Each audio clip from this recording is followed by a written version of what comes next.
Malaysia recently received a 10 plus 10 million pledge of investment from its government and gaming apparel company Razer to develop esports in the country. The response to it has been a good dose of positivity mixed with a large helping of cynicism. Some industry veterans have looked at major company Garena's endeavors in the region as a basis of such cynicism, stating that if the money goes into the hands of a fool, it would simply be wasted. Others have stated that this means that people working in the industry would now be able to get livable wages and not constantly get lowballed. And the third response I have seen still stems anchored to the ages saga in chasing down what has happened with regards to the prize money that was never paid out. Even within the bureaucracy, there has been questions as to what this pledge funding is for, stating that it has currently been allocated to a software development arm of the government as compared to a setup that would be more mobile and familiar with sporting organizations capable of executing a digital equivalent. And then there is also the question of Razer pledging their own share of 10 million to match the initially pledged sum by the Malaysian government.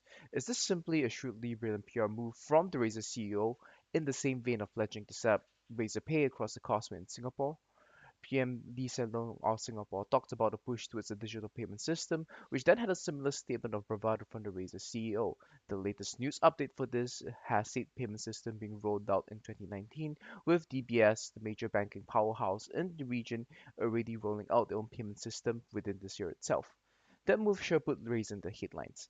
But to put that dose of cynicism aside, the concept of esports is not even about implementing an existing system of e-payments. Razer is bound to have its own interest and agenda in pushing esports with this move in Malaysia, and while there's bound to be a large amount of overlap, conflicting items on both sides' agenda are definitely things that are areas of caution. Still, I'm going to assume for the purpose of this argument that both can find some form of alignment and that both parties will be acting in good faith with regards to the development of esports. If I were a consultant involved in this issue, this is a list of things that I think that the government slash Razer but mostly from a authoritarian, rather large structure kind of standpoint, should do to aid in the development of esports in the region. Now, the first thing is to commission behavioral research. This is the first thing I would advise anybody or any organization wanting to get into esports. Do your market research and get your fact finding right. A lot of the cynicism towards esports in the region has been duly founded due to cut and paste tactics before strategy kind of approaches towards esports. And like any product trying to penetrate a new market, one has to do their research and figure things out as to how people are interacting with digital media and esports in today's society. There's definitely something there, as we now are looking at a generation of youth who grew up in the era of the smartphone. The relationship between gaming, parenting, and children has also changed dramatically, with now more parents themselves playing some form of game on their smartphones and actively use these as attention tools to buy time for kids. There's much literature about this phenomenon when examined in the Western lens, where smart device usage has become a negotiation tool or tactic with children, resulting in a reward slash coercion dynamic between parent and child. Even as a social tool, the movement of social spaces from physical to digital is an ever increasing phenomenon as well. These need to be studied in depth, and researchers well versed in the areas of science, technology, and society, preferably with experiences in social work or trained in ethnography, should be well equipped to study how the government should position itself to view esports as a force for good in nation building. The second thing that needs to be done here, or that I think should be done, is to define the product of esports within a much more narrower scope. Now that the research is done, the second key step in these fundamentals that I think needs to be laid out is to very clearly define the product of esports.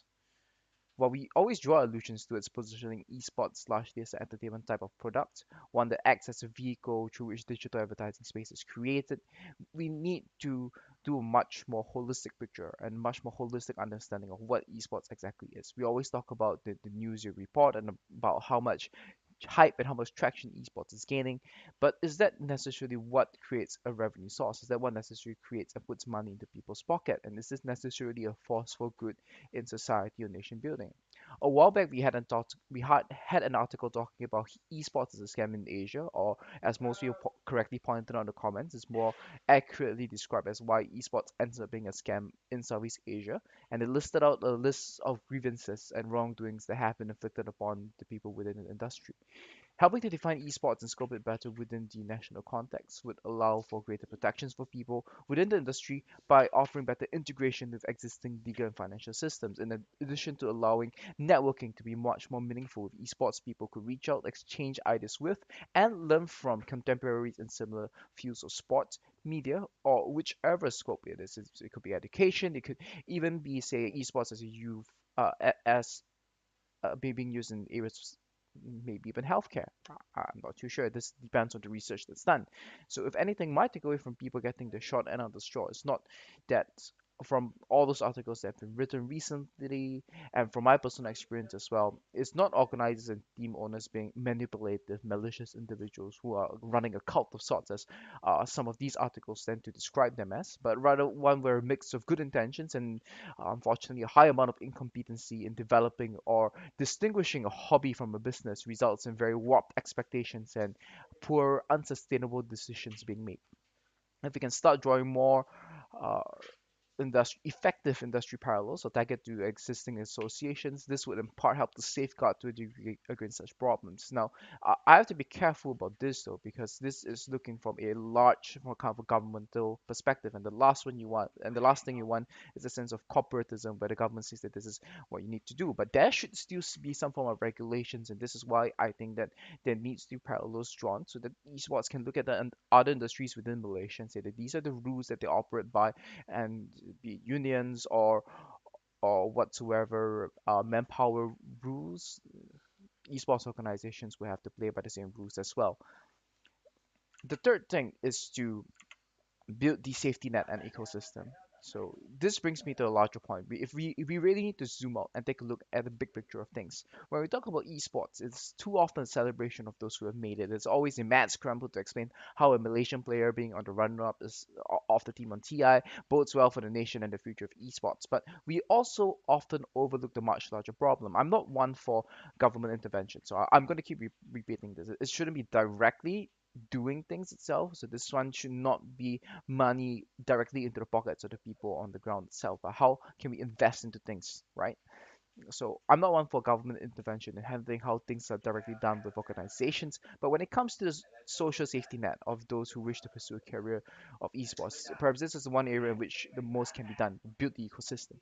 There was this game called the StarCraft 2 visual novel. It was a visual novel style caricature of the GSL days of StarCraft 2, taking the player through the adventures of being a foreigner in Korea and setting up a pro team there. But the real takeaway that I had, in fact, I think that most people had, and it's the most relevant to the conversation today, is the opening line after the first cutscene. It's 100 spend their best years chasing the esports dream. Only 1 in 50 makes it. This is for those who don't.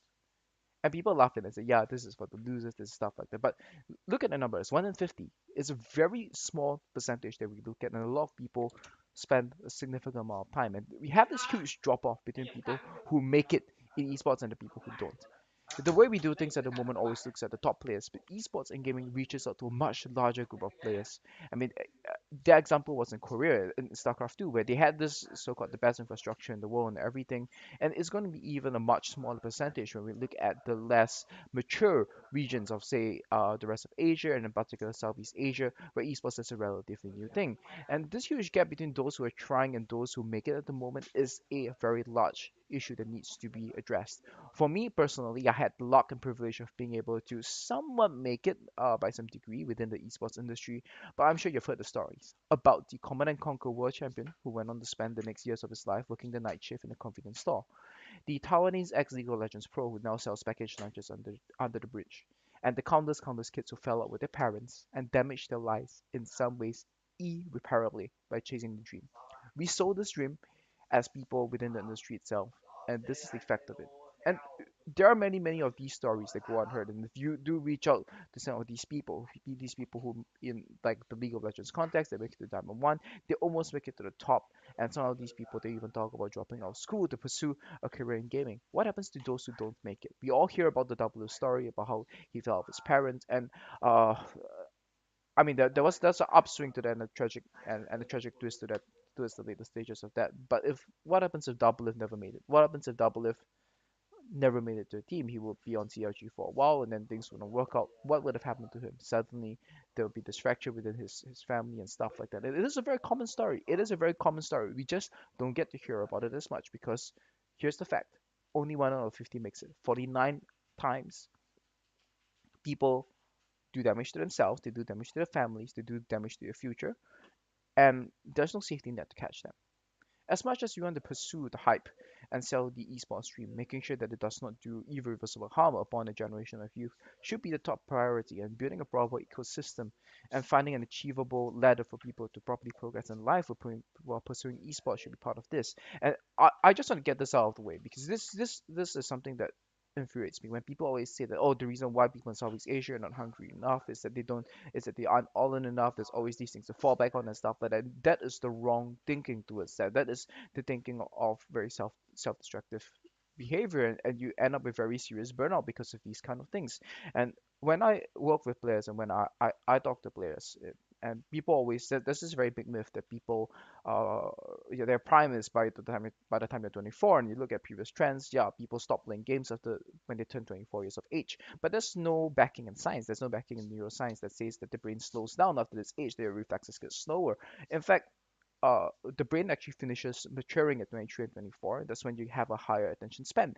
And the real reason why people don't continue at this point of time is because there is no ecosystem, there is no holistic aspect towards esports. You play these games, and when you turn 24, your mom calls you and asks you when you're gonna get married. You start to see on Facebook and social media that everyone else within your batch, within your cohort, the friends that you had in high school, they're getting a first job promotion, they're moving on in life, and you're still here playing a game for 8 9 hours a day. And especially if you're not winning, the burnout hits you very hard because there's no real place for you to go.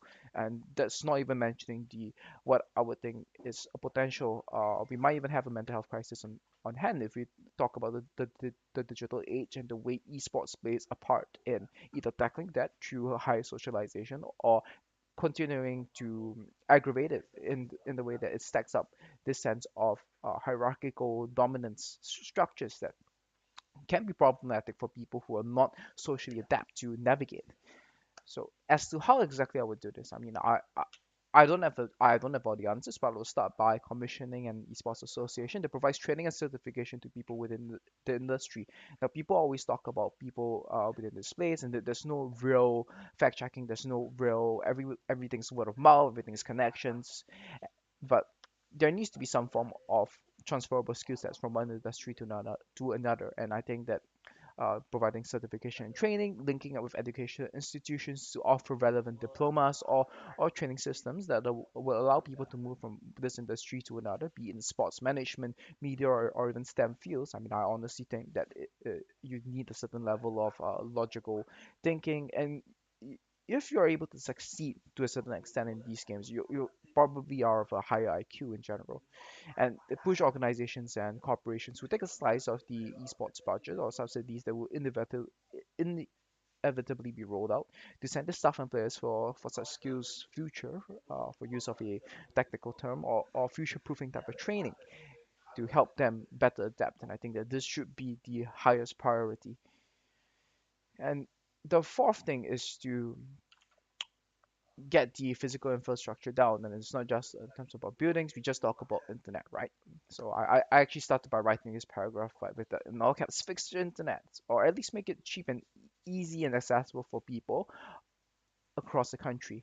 So introduce competition or whatever incentives this for telecom companies to provide affordable data plans and packages for the consumption of esports media.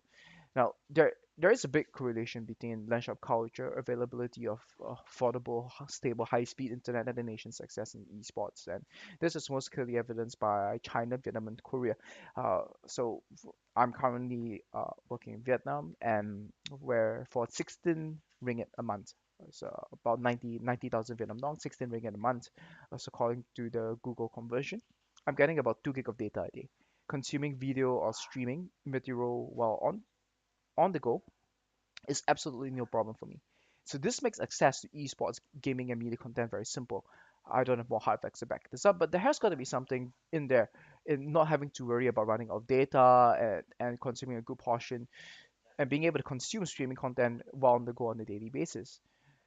So with the movement of content from written to video slash audio to now live stream podcasts, events as well as shows, there needs to be catch up in available infrastructure that makes such consumer behavior viable and accessible. And I'm pretty sure that when it comes to consumption of esports material as well, the live viewership tends to be higher.